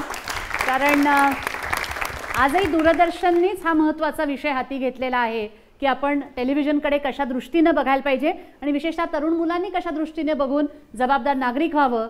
यामागे दूरदर्शनची हीच सामाजिक बांधिलकीची वृत्ती दिसते, जी त्यांच्या बातमीपत्रांमध्येही दिसते आणि मुद्दाम आपण उल्लेख केला. धन्यवाद. बोला आपण. न्यूज़ जो आज दिखाई जाती है वो हमें ये बताती है कि हमें क्या नहीं देखना चाहिए. अच्छा. Okay. Private channels per. It's not like on private channels. Private channels basically want, एक ज़माना था जब चैनल्स की TRP ली जाती थी जो धारावाहिक चैनल्स है. अब ऐसा टाइम है कि न्यूज़ चैनल्स की TRP ली जाती है. News is meant to give us information. Okay, information which makes us aware of things around us. अभी ये ऐसी चीज़ें अवेयर कराए जा रहे हैं हमें जिनकी हमें पडी नाही आहे. जर काय इंडियाला प्रॉफिट झाला आहे तर आता सांगायला नाही पाहिजे न्यूजवरती, पण आता आपल्या सिटिझनचा राईट आहे जाण्याचा की लाईक आता सपोज इंडियाला झाला आहे प्रॉफिट तर it is our right to know it. त्यामुळे ते दाखवायला पाहिजे, सर्व प्रकारची माहिती जे जे खरं घडतं आहे ते दाखवायला पाहिजे. जैसे कि उन्होंने बोला था पॉलिटिकल, अगर हमारे इसमें बढ़ोतरी हुई और इनने भी बोला कि हमारा जानने का हक है, और अगर हम जानते हैं तो हमें ये जोश आता है कि हम और बढ़ोतरी करें और इंडिया का और सकारात्मक करें. अच्छा. एकीकडे आतंकवादी हमले होत आहेत आणि ते दाखवणं बरोबर आहे का? कारण जे दुसरे बसलेत आणि जे न्यूज त्यांना माहिती आहे की आता न्यूज चॅनलमध्ये दाखवणार की पोलीस इथे येणार तिथे येणार, आपले 26/11 जे होते ते दाखवलेले. बरोबर आहे. म्हणजे वृत्तवाहिन्यांनी सुद्धा कोणत्या प्रकारच्या बातम्या थेट त्याच वेळी कशा प्रकारे दाखवायच्या आणि कोणती माहिती सांगायची याबाबतीत तारतम्य बाळगायला पाहिजे. ही गोष्ट मुलांना देखील कळते, तर मग तिथे बसलेल्यांना का कळू नये असा प्रश्न आपल्यासारख्यानं पडतो. शुभदा मॅडम. की जिथे 24 तास न्यूज चॅनल्स आहेत तिथे दिवसभर तो रतीब त्यांना घालायचा असतो आणि अशा वेळेला मग हे सगळे जसं एक वर्तमानपत्र असतं त्याच्यामध्ये वेगळे वेगळे बीट्स असतात, म्हणजे क्राईम बीट असतो, स्पोर्ट्स बीट असतो, तसंच न्यूज चॅनलला पण ते हे करायला लागतं. आज दूरदर्शनचं कसं आहे की त्याच्यामध्ये वेळोवेळी ती बातमीपत्र दिली जातात, त्यामुळे असं ना 24 तासाचा रतीब घालावा लागत नाही जो ह्या इतर न्यूज प्रायव्हेट न्यूज चॅनल्सना घालावा लागतो आणि मग त्यांना हे सगळे वेगळे वेगळे हे शोधावे लागतात, मार्ग शोधावे लागतात. पण मला तुम्हाला सगळ्यांना एक विचारायचं आहे की तुम्ही सगळेजण किती न्यूज चॅनल्स बघता मला माहिती नाही आहे, पण काही गोष्टी अनेक रिपोर्ट्स त्याच्यामध्ये दिलेले असतात, अनेक गोष्टींची माहिती दिलेली असते, अनेक छोट्या छोट्या फिल्म्स दाखवल्या जातात, डॉक्युमेंटरीज दाखवल्या जातात ज्या पूर्णपणे इन्फॉर्मेटिव्ह असतात. हे तुम्ही किती लोकांनी पाहिलेलं आहे. दुसरी गोष्ट, टॉक शोज हा आज एक अत्यंत चांगला हे न्यूज चॅनल्सवर होत असतो. हे टॉक शोज तुम्ही किती लोक बघता, कारण ह्याच्यामध्ये वेगळे वेगळे एक्सपर्ट्स इथे, अर्थात टॉक शोज बाबतीत सुद्धा दुमत असू शकतं, पण तरी देखील कंपॅरेटिव्हली तुम्हाला बऱ्यापैकी वेगळी वेगळी मतं एखाद्या विषयावर, करंट अफेअर्सवर जो त्या दिवसामध्ये घडलेला असतो आणि त्या दिवशी जी घटना घडलेली असते इमिजिएटली तुम्हाला त्याच्यावर रात्री टॉक शो बघायला मिळतो. हा टॉक शो हे टॉक शोज तुम्ही किती जण बघता ही सुद्धा त्याची पॉझिटिव्ह आहे. टॉक शोज बघता जिथे चर्चा असते एखाद्या मुद्द्याविषयी, एखाद्या प्रश्नाविषयी तुम्ही बघता, त्याच्यातून तुम्हाला बरीच जास्ती माहिती आणि मतं मिळू शकतात. न्यूज़ चैनल से ये पूछना चाहता हूँ कि आप कृपया बताएं कि ब्रेकिंग न्यूज़ आज के ज़माने में किसे बोला जाता है. एक आपको एक इंसिडेंस बताता हूँ जिसमें देखा गया था भारत का इलेक्शन जारी था. I am not sure whether it was a state और the Lok Sabha election, very sorry for that, but it was an election. सुबह का टाइम था, उसमें बीच में एंकर बोलते हैं कि हमें अभी अभी खबर आ रही है जिसमें सबकी हार्ट बीट बढ़ जाती है कि कौन जीता, कौन मेजॉरिटी में है. और जानते खबर क्या निकलती है कि एक एक्टर रात को 3 बजे एक बाइक लेकर विदाउट बॉडीगार्ड बाहर चला गया. एक तरफ आपका पूरा देश इंतजार कर रहा है, एक तरफ पूरा देश का भविष्य दाव पे, और एक तरफ आप बोलते हैं कि एक्टर की जिंदगी क्या. ब्रेकिंग न्यूजची व्याख्या काय? आपले मार्गदर्शक थोडंसं या मुलांना त्या बाबतीत काही मार्गदर्शन करू शकतील का? ब्रेकिंग न्यूजबद्दल सगळेच जण हसत असतात, त्यामुळे त्यांनाही हसू येतं, ते स्वाभाविक आहे. पण तरी 100 ब्रेकिंग न्यूज समजा खोट्या असल्या तर निदान 20 तरी खऱ्या असतात ना त्याच्यामध्ये, आणि त्या आपल्याला कळतात घर बसल्या. त्यामुळे त्याबद्दल तरी आपण आभार मानले पाहिजेत. मला त्या मुलीचं कौतुक करावं असं वाटतं की तिने 26/11चा संदर्भ देऊन ते जे तिथे शूटिंग चाललं होतं सगळं, आणि कुठून कसे पोलीस येत आहेत आणि आतंकवादी कुठे गेलेत आणि आता पोलीस मागे चाललेत, सगळी रनिंग कॉमेंट्री क्रिकेटची जशी चालते तशी दिली होती. आणि ते खरोखरी आतंकवादी तिकडे त्यांच्या हेडक्वार्टर्समध्ये बसून ते बघून यांना इन्स्ट्रक्शन्स देत होते. हे नंतर रिव्हील झालं, कळलं सगळ्यांना. त्यामुळे अशा प्रकारचं बेजबाबदार वर्तन आहे हे टी व्हीचे चॅनल्स, प्रायव्हेट चॅनल्स करत आहेत. हे तुमच्या लक्षात येतं आहे, हे खूप चांगली गोष्ट आहे. मला माहिती आहे तुम्ही वेगवेगळ्या क्षेत्रांमध्ये जाणार आहात. तुमच्यापैकीच काही जण जर्नलिझममध्ये जातील, इलेक्ट्रॉनिक जर्नलिझममध्ये जातील, काही जाहिरातीमध्ये सुद्धा जातील. ती जी दात दाखवून फक्त पेस्टच दाखवायची म्हणणारी मुलगी, ती कदाचित मोठी क्रिएटिव्ह ॲडव्हर्टाइजमेंटची हे होऊ शकेल, because she is going to review. ती आता परीक्षण करणार आहे. आपण जे काय म्हटलं आणि शुभदा मॅडमनी जे सांगितलं त्याचं ते थोडंसं रिव्ह्यू करणार आहेत. त्यामुळे या मुलांची ही जी आत्मीयता आहे या सगळ्या इश्यूजच्या बद्दल आणि एक विवरण क्षमता आहे, विवेचन करतायत आणि विश्लेषण करतायत, ही फार चांगली गोष्ट याच्यातनं पुढे आलेली आहे. वेल डन. डॉक्टर दांडेकरांना काय म्हणायचं ऐकून घेऊया. नाही, मला असं वाटतं की बातमी कशाला म्हणायचं किंवा बातमीचं मूल्य कशाला असतं, तर त्याच्यावर इंग्लिशमध्ये एक असं म्हणतात की कुत्रा जर माणसाला चावला तर ती काही बातमी होऊ शकत नाही, माणूस कुत्र्याला चावला तर ती बातमी होते. तर हे जरी खरं असलं तरी कोणती बातमी कोणत्या किती काळ आणि कशा प्रकारे ती दाखवावी ह्याचं तारतम्य असणं अतिशय आवश्यक आहे. माझ्या प्रॅक्टिसमध्ये माझ्याकडे आलेली एक केस या संदर्भात मला थोडक्यात उद्धृत करावीशी वाटते. 11 सप्टेंबरला वर्ल्ड ट्रेड सेंटरचे 2 टॉवर्स पडले आणि त्यानंतर पुढचे 24 तास दर 10 ते 15 मिनिटांनी ती 2 विमानं त्या टॉवर्सवरती धडकत आहेत आणि त्या 2 इमारती कोसळत आहेत. असं ते चित्र दर 15 मिनिटांनी टी व्हीच्या सगळ्या न्यूज चॅनल्सवरती येत होतं. 4 वर्षाचा एक मुलगा माझ्याकडे काही आठवड्यानंतर आणला गेला. त्याच्या मनात ही भीती होती की दर 15 मिनिटांनी 2 नवीन इमारती खाली पडत आहेत आणि तो स्वतः एका उंच इमारतीत राहत होता. तो त्याच्या आईला विचारायला लागला की आपल्या इमारतीचा नंबर कधी लागणार. तर त्यामुळे आपल्याला जी काही इन्फॉर्मेशन मिळते तर त्याचं आपण नॉलेजमध्ये कसं रूपांतर करायचं आणि त्या नॉलेजमधनं आपण वाईज कसं व्हायचं, म्हणजे माहितीचा महापूर हा सध्याचा जमाना आहे. त्यातून आपण ज्ञान मिळवायला पाहिजे आणि त्या ज्ञानातून आपण शहाणं व्हायला पाहिजे. ही प्रोसेस घडली पाहिजे. मला असं वाटतं की न्यूज चॅनल्सच्या बाबतीत जे आता सगळं डिस्कशन चाललेलं आहे आणि जे आपण असं म्हणतोय की जे छोट्या छोट्या शेंबड्या पोराला सुद्धा कळतं ते तिथे बसलेल्या लोकांना कळत नसेल का, तर मला असं वाटतं की त्यांना कळत नसेल अशातला भाग नाहीये, पण कळतंय पण वळत नाही अशी कुठेतरी ती एक सिच्युएशन कुठेतरी निर्माण होते. असं हां, ती अगतिकता आहे शेवटी. कारण कुठेतरी आज सगळ्यांना कॉम्पिटेटिव्ह वर्ल्डमध्ये टिकून राहायचं आहे. आता त्याच्यामध्ये किती अतिरेक करायचा, किती गोष्टी ताणून धरायच्या, ह्याला मर्यादा, ह्याच्यावर निश्चितपणे तारतम्य बाळगलं गेलं पाहिजे, ह्यात शंका नाहीये. पण तरी देखील जसं आता 26/11चं उदाहरण दिलं होतं की त्यावेळेस जो बेजबाबदारपणा झाला त्याची चूक प्रत्येक न्यूज चॅनलला नंतर जाणवलेली होती. आणि आता निर्भया प्रकरण जेव्हा झालेलं होतं तेव्हा तुम्ही पाहिलं असेल की हल्ली कुठेही हे चेहरे दाखवले जात नाहीत, नाही तर पूर्वी चेहरे दाखवले जात होते, नावं घेतली जात होती. हा बेजबाबदारपणा हळूहळू मला वाटतं थोडासा कमी होत जाईल. भावे सर, या प्रजासत्ताक दिनाच्या निमित्ताने मला माझ्या प्राध्यापकांनी जे सांगितलं होतं ते मला या सगळ्या विद्यार्थ्यांना सांगावं असं वाटतं की गोष्ट कोणतीही असो, विचार करा. तुमच्या डोक्यामध्ये 2 मेंदू आहेत, या 2 मेंदूंचा उपयोग करा आणि कोणत्याही गोष्टीबद्दल विचार करा. विचार केल्यानंतर तुम्हाला योग्य वाट सापडणार नाही असं होणार नाही.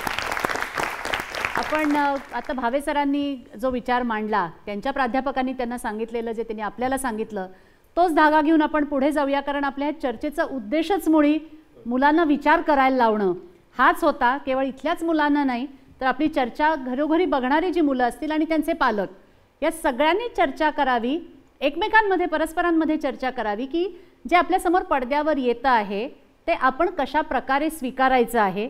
सगळं स्वीकारलंच पाहिजे का? आणि याच्यामध्ये एकट्या एकट्याने हा विचार करून भागणार नाही आहे, तर परस्परांशी चर्चा करून जर सगळ्यांनी विचार विनिमय केला तर नक्कीच आपण जे समोर येतं त्यातलं चांगलं तेवढं घ्यायला शिकू आणि जे वाईट असेल ते आपोआप मागे टाकायला शिकू. कारण अशा आता आपण पातळीला किंवा टप्प्यावर येऊन पोचलेलो की हे सगळं नकोच असं तर आपण म्हणू शकत नाही. काळाची चक्र आपण उलटी फिरवू शकत नाही. पण म्हणजे आलेले ज्या टप्प्यावर आपण आलेलो आहोत तिथून दिशा देण्याचं, योग्य दिशेला ती चाकं वळवण्याचं काम मात्र आपण नक्की करू शकतो. आणि तुमच्या या प्रयत्नांना सह्याद्रीचा हा हातभार आहे.